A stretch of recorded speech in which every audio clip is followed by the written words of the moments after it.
Hi, welcome back to my YouTube channel. My name is Ashley. As you probably know, I'm a gestational carrier, which means I'm currently carrying a baby that has no way biologically related to me in my belly.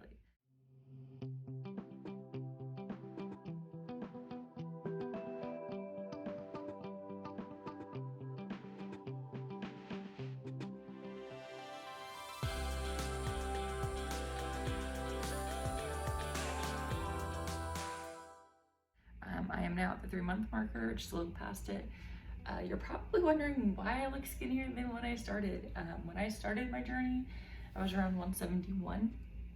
I'm now 3 months in, so just past my first trimester. And first trimester, if you don't know, most people get very sick. I also usually get very sick. I don't get so much sick. I get really, really nauseous that anything to do with food just is horrifyingly gross. I tend to get nauseous when I think of food, when I eat food, when I'm around food, certain smells, like most pregnancy women or most pregnant people are.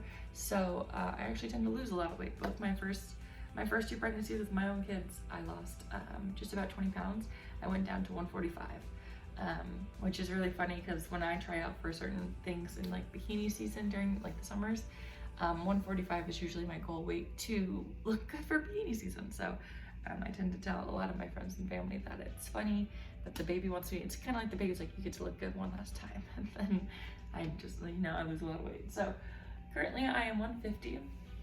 I believe I'm 13 weeks pregnant or 12 weeks pregnant. It's one of those two. I'm off on the timing in my head. Baby is fine. Doctor also says it's very normal for people to lose weight in their first trimester, as long as you obviously gain a little bit of weight when you're moving on and moving forward, and that your appetite comes back. My doctor, she was also my doctor for my previous pregnancy. She was very cool. She's like, just eat whatever you can right now, and then when you're able to start eating in your next trimester, pick obviously healthier choices. So I'm doing that. I was actually last night able to actually eat a meal without feeling any grossness. So I think I'm getting out of the first trimester stage. Okay, so there's that. Next, so it's gonna be the 25th. I believe today is the 16th. I have my doctor's appointment. My doctor's appointment is going to be for the baby, and then kind of check it all out like normal baby stuff. And then actually, you might hear my kids in the background. My husband's with them right now. Anyways, on the 18th, I have a colposcopy. I get some weird low grade pap smears sometimes, and so it's happened before. It happened before my surrogacy, and I had asked them, like, is that gonna be an issue with surrogacy? My intended parents know about it, my OBGYN knows about it, my agency knows about it. They said, no, that's something that will not be an issue. Just obviously we need to keep an eye on it. So on the 18th, I have a colposcopy again, which if you know what those are, they are very uncomfortable. Okay, so I think that's it for baby-wise. Oh, I got one more thing, one really big thing, actually. So, my intended dads have given me the green light that they are more than welcome to, be on camera, answer some questions, tell their side of the story kind of stuff. So I'm really excited. When we first started talking, I had asked them like, hey, is it okay if I make my social media, share my journey? And they said that they were more than welcome with that. And I did not want to put them in anything if they did not want to be. It's their privacy, it's their life, it's their child. If they don't want a photo of me and the baby afterwards to post on social media, like, that's fine. I won't do that.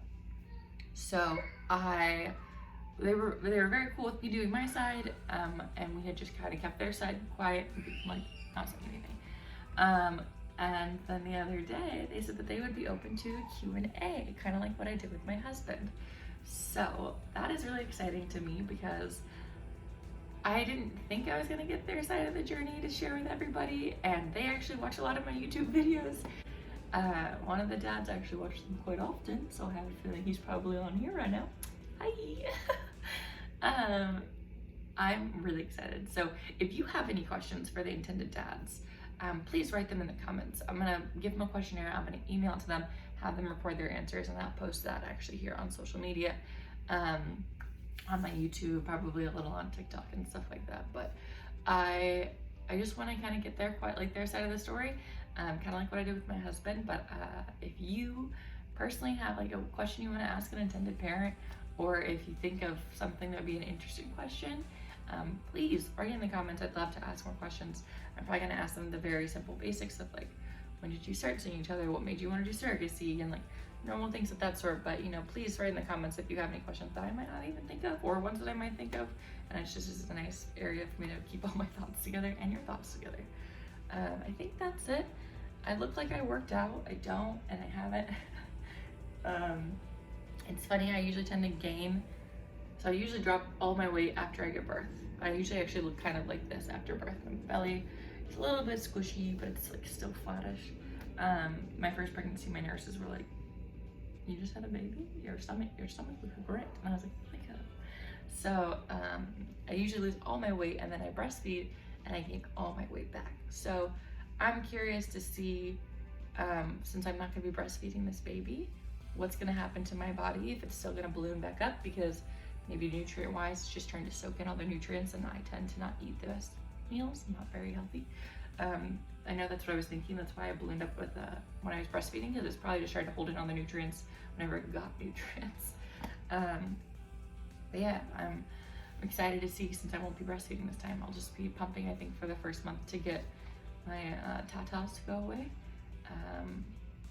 And then after that, the intended dads don't need it. So they're in Spain, and they said that they'd rather keep their baby like on one thing. You know, it's hard to transfer from one thing to another. And if the baby, you know, works really well with the formula, then why change it? Which is fine with me. We still have it open to if they want me to. And I told them to, and you know, like, hey, I'm good for the first month. It's a lot of, you know, up and down, like me awake, because it's still like, you to keep the like flow going, you have to pump quite regularly, and especially in the beginning if you want like a lot. So it's kind of nice that they don't want to do it, because I'll probably just be sleeping right away after I give birth.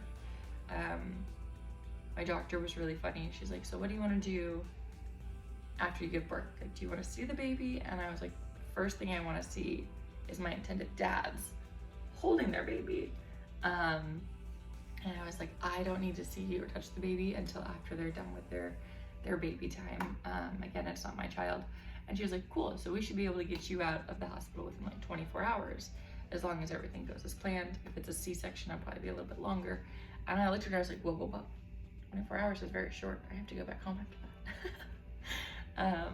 We had just joked about it, because I was like, I like the idea of being able to sleep quietly in a room where it's quiet. I'm pretty sure once the baby comes out and the intended dads get their baby, if COVID's not going on, I know with COVID, a lot of surrogates have had issues where they weren't even allowed to see their intended dads with their babies right away, because everyone had to be kept separate, or they were only allowed one support person, and they had, you know, picked their spouse, because, you know, it's a very vulnerable thing going through birth, which is very understandable. But, or they could only, like, so they had two intended parents, and they could only pick one. So they didn't get that, you know, thing that we all crave, is seeing our intended dads or intended families, whomever, hold their baby for the first time from us. Like, we go through this whole journey, and I feel like that's the big angle for a lot of us surrogates, is just to see that family grow and just feel the love in the room, and just like feel like everything you just did was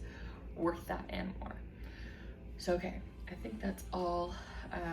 My goal is to see my intended dads with their baby. If you have any questions for them that you want them to answer, obviously, if it's something I can ask them, you know, I will. If they don't feel comfortable answering it, I won't. I'll put it in the questionnaire. And if they don't feel comfortable, we'll just say, sorry if you didn't hear your question. It was just because they didn't feel comfortable answering. But yeah, I'm doing good. I've lost a lot of weight, but doctor says I'm fine. I just look like I might have worked out every now and again. Yeah, don't work out. I do technically, since I work in 125-degree heat in Nevada on a pool deck, running around. So that kind of also counts. Family's good, girls. My children are great. My husband's phenomenal. But yeah, that's all. You guys have a good day. Currently, I'm still making a baby. A little past 3 months. I want to say I'm 13 weeks, but yeah, I'll keep you guys up to date. I know sometimes you're probably, if you're wanting to follow my journey a lot, I just don't really know what to post other than like updates kind of my body and what's going on. If you have any ideas of videos, please send me a comment too on those, because I'd love to keep you more informed. I just don't really know what to post about other than like, this is what I look like now. This is what I look like now. But yeah. Okay, bye. I'm still making a baby.